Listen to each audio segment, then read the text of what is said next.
escucharemos al doctor Raúl Yashay, abogado constitucionalista, especialista en pluralismo jurídico, doctor en jurisprudencia, experto en derecho constitucional indígena y magíster en derecho constitucional.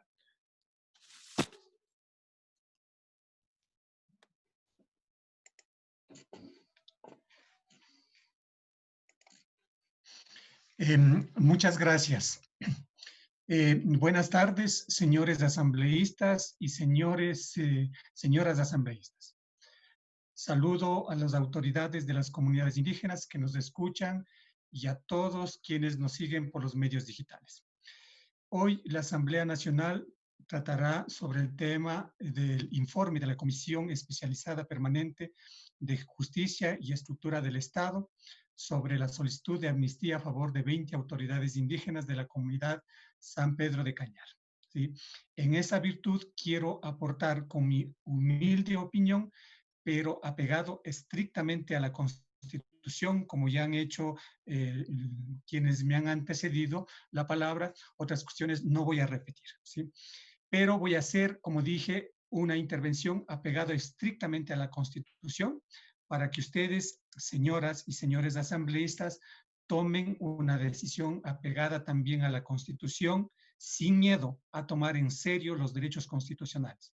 Cuando digo derechos constitucionales, me estoy también refiriendo a los instrumentos internacionales de derechos humanos que ya desarrolló Raquel Irigoyen, e incluso a la dignidad humana y colectiva de las comunas, comunidades, pueblos y nacionalidades, como lo ha establecido nuestra Constitución en el artículo 11, numeral 7. ¿Sí?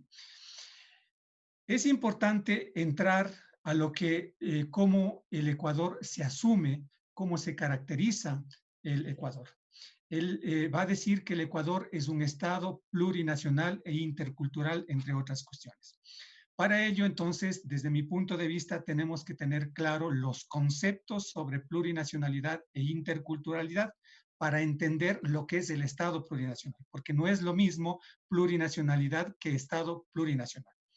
Entonces, plurinacionalidad, a diferencia del multiculturalismo y multietnicidad, la diversidad per se no es un problema, sino toda diferencia discriminatoria y desigual, sea esta étnica, cultural, económica y otras, que generada a partir de la superioridad e inferioridad colonial y capitalista, ¿no? Que construye obviamente estas subalternizaciones e invisibilizaciones de todo tipo y en todos los espacios, ¿sí? La interculturalidad, entonces, desde la teoría de la plurinacionalidad, es una herramienta y un proceso que contribuye a la eliminación de toda forma de subordinación en todos los espacios, ¿sí? Entonces, en ese sentido, el Estado plurinacional es un proceso de transición a la plurinacionalidad. Por eso, entonces, para empezar a la transición es importante nosotros ser conscientes que vivimos todavía en un Estado no solamente nacional, liberal, sino además un Estado colonial, patriarcal y capitalista, ¿sí? Eso hace que en nuestros subconscientes todavía sigue presente de que la mujer es inferior al hombre, que sigue vigente todavía que el indígena es inferior al mestizo, o que sigue todavía vigente la idea de que las comunidades indígenas no pueden resolver todos los conflictos, ¿sí? Entonces, es importante superar este colonialismo que todavía subsiste en nosotros. Solamente cuando seamos conscientes de esa realidad en que vivimos es posible iniciar un proceso de valorar lo diferente, pero en igualdad de condiciones, en donde no existan personas superiores e inferiores, o culturas superiores o inferiores, en este caso sistemas jurídicos inferiores o superiores, ¿sí? En esta etapa es importante lo que decía en el Estado plurinacional, juega un rol importante la interculturalidad, porque ayuda justamente a ser conscientes y buscar la manera de cómo eliminar esa superioridad e inferioridad que todavía subsiste en nuestro país, ¿sí? Con la finalidad de superar la situación de superioridad e inferioridad colonial, patriarcal y capitalista en que vivimos, lo que hace la Constitución de 1998 y luego 2008 es reconocer ciertos derechos especiales para los grupos tradicionalmente marginados y en esto los pueblos indígenas, ¿sí? Aquí voy a tratar específicamente al artículo 171 y 57, numeral 10, ¿sí? Pero primero hay que tomar en consideración entonces que la Constitución reconoce otros derechos distintos a los que desde la concepción liberal había reconocido. Estos sujetos de derecho son los sujetos colectivos de derechos, ¿no? Y por otro lado, la naturaleza, ¿sí? Los sujetos colectivos indígenas, aquí comunas, comunidades, pueblos y nacionalidades indígenas, son entes colectivos con sus sistemas de conocimiento y transmisión de conocimiento, con sus propias formas de organización social, económica y política, con sus territorios, con autoridades e instituciones e idiomas. En otras palabras, son entes históricos y muchos de estos colectivos son anteriores a la fundación del Estado ecuatoriano, ¿sí? Estos sujetos colectivos gozan de ciertos derechos, como les decía, ¿no? Que están reconocidos no solamente en la Constitución, sino en los instrumentos internacionales que ya lo han mencionado los anteriores ponentes, ¿sí? Entonces, pero yo voy a referirme específicamente al tema constitucional, cómo reconoce la autonomía legislativa y la autonomía jurisdiccional, ¿sí? Si ustedes revisan el artículo 57, numeral 10, dice con claridad que las comunas, comunidades, pueblos y nacionalidades indígenas tienen el derecho a crear, desarrollar y aplicar y practicar su derecho propio, que no deben obviamente vulnerar los derechos constitucionales. Esto significa que estos colectivos tienen autonomía legislativa. Sí, la autonomía legislativa implica la libertad para crear normas que cada una de las colectividades requieran para el desenvolvimiento de la vida en su integralidad, ¿sí? La libertad para derogar las normas que a criterio de cada una de la colectividad creen que ya no son aplicados. La libertad para adecuar sus normas a las necesidades de cada momento histórico, social y político, porque las realidades van cambiando. La libertad para determinar los procedimientos y los órganos para la creación, derogación y actualización de sus normas, ¿sí? La libertad para aplicar y practicar estas normas propias en cada una de las colectividades. En conclusión, la autonomía legislativa significa que al interior de cada una de las colectividades indígenas no rige las normas que haya dictado la Asamblea Nacional o la función judicial, rige sus propias normas, ¿sí?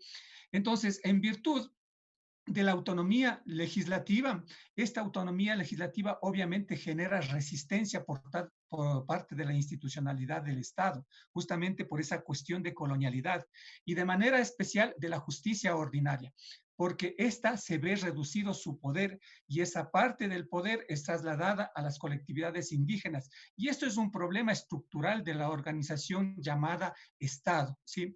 Entonces, obviamente, también, si revisamos el artículo 171 de la Constitución, lo que está reconociendo es lo que yo denomino la autonomía jurisdiccional, porque dice que las autoridades de las comunidades, pueblos y nacionalidades indígenas ejercerán funciones jurisdiccionales.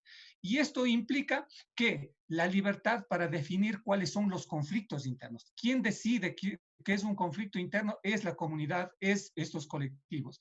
La libertad para determinar las reglas de competencia. Las reglas de competencia de igual manera lo define al interior sus normas internas, ¿sí? La libertad para determinar sus autoridades, porque este es un derecho que está constitucionalizado y también en los instrumentos internacionales. La libertad para establecer los procedimientos, para conocer, investigar, resolver, ejecutar las resoluciones al que se refería Raquel Irigoyen, ¿sí? La libertad para establecer todas las garantías necesarias para mantener la armonía en interrelacionalidad de todo lo existente. Sí, justamente por ese reconocimiento, como consecuencia directa de ese reconocimiento constitucional de la autonomía legislativa y jurisdiccional, en favor de los pueblos indígenas, la misma institucionalidad del Estado se ha autoimpuesto, se ha auto obligado para respetar esas resoluciones. Si ustedes revisan la última parte del artículo 171, va a decir que las decisiones de la justicia indígena serán respetadas por las instituciones y las autoridades públicas. Esto significa toda la institucionalidad del Estado debe respetar las decisiones o sentencias de las autoridades indígenas. Y esto corre también para la justicia ordinaria. Es decir, ningún juez o tribunal de la justicia ordinaria ni otra autoridad pública puede cuestionar la validez de las resoluciones de la justicia indígena. Tampoco puede volver a conocer y resolver sobre los hechos que la autoridad indígena resolvió. Así dice el artículo 76, numeral 7 del el literal I. ¿Sí? Tampoco la justicia ordinaria puede investigar, juzgar a las autoridades indígenas por haber resuelto un caso o por haber obligado a comparecer a las partes, a las audiencias o asambleas. Esto es ilegal, esto es inconstitucional. ¿Qué sucede? La preocupación que surge es ¿qué se debe hacer si la resolución de la autoridad indígena o el procedimiento de la autoridad indígena ha violado derechos? En este caso no puede investigar, no puede juzgar la justicia ordinaria, pues lo que dice la Constitución es que en estos casos se tiene que interponer la acción extraordinaria de protección en contra de las resoluciones o sentencias de la justicia indígena. Es decir, en este caso tiene que resolver la Corte Constitucional. La Corte Constitucional va a decir si es que se violó o no violó los derechos humanos, pero no la justicia ordinaria como lo ha hecho en estos casos. Sí, justamente por este asunto de la autonomía jurisdiccional y la autonomía legislativa, lo que la Constitución dice un ratito, están reconocidos en el mismo nivel de igualdad, entonces procedan a elaborar la coordinación y cooperación entre las dos justicias. ¿Sí? Pero la coordinación y cooperación no pueden violentar el derecho de la autonomía, no pueden vulnerar estos derechos. Lo que tienen que hacer es más bien potenciar estas autonomías. ¿Sí?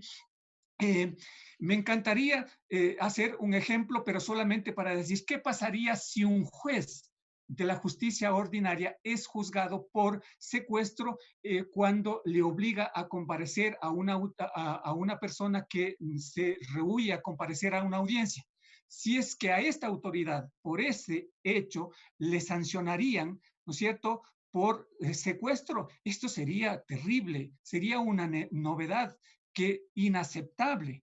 Pero eso es lo que sucede, es lo que ha sucedido en la justicia ordinaria. Entonces, la pregunta que surge inmediatamente es, ¿por qué la justicia ordinaria investiga y Doctor condena Yasay, al si es juez tan de la gentil, justicia indígena? doctor Yasay, si es tan gentil, por favor, si podría culminar su intervención en mérito al tiempo. Voy a terminar, estoy en eso. Muchas Entonces, gracias. ¿por qué? Porque solamente porque el juez de la justicia indígena, ¿no? Porque es un juez de la justicia indígena, porque es una justicia inferior, porque simplemente es una justicia dominante que no le permite resolver los problemas. ¿Sí? Entonces, en este caso es una cuestión de poder y el poder tiene que ver con lo político y lo político tiene que ver con la democracia y el control político está en manos de la Asamblea Nacional, corrigiendo las injusticias históricas coloniales que ahora se repiten. En conclusión, lo que hicieron con la justicia indígena o lo que hizo la justicia ordinaria con las autoridades indígenas es simplemente un acto colonial más grotesco, por tanto, violatorio a los derechos humanos e inconstitucionales. Por ello, termino exhortando a la Asamblea y a cada uno de los asambleístas y a cada uno de las asambleístas que aprueben el informe de la Comisión Especializada Permanente de Justicia y Estructura del Estado y se conceda la amnistía a favor de las 20 autoridades indígenas de la comunidad de San Pedro de Cañar que han sido inconstitucionalmente sancionados. En sus manos está, señores y señoras asambleístas, de ejercer en serio los derechos constitucionales, de poner en vigencia la plurinacionalidad, la democracia e iniciar un proceso de descolonización. Muchas gracias, señoras y señores asambleístas y público que nos siguen. Agradecemos.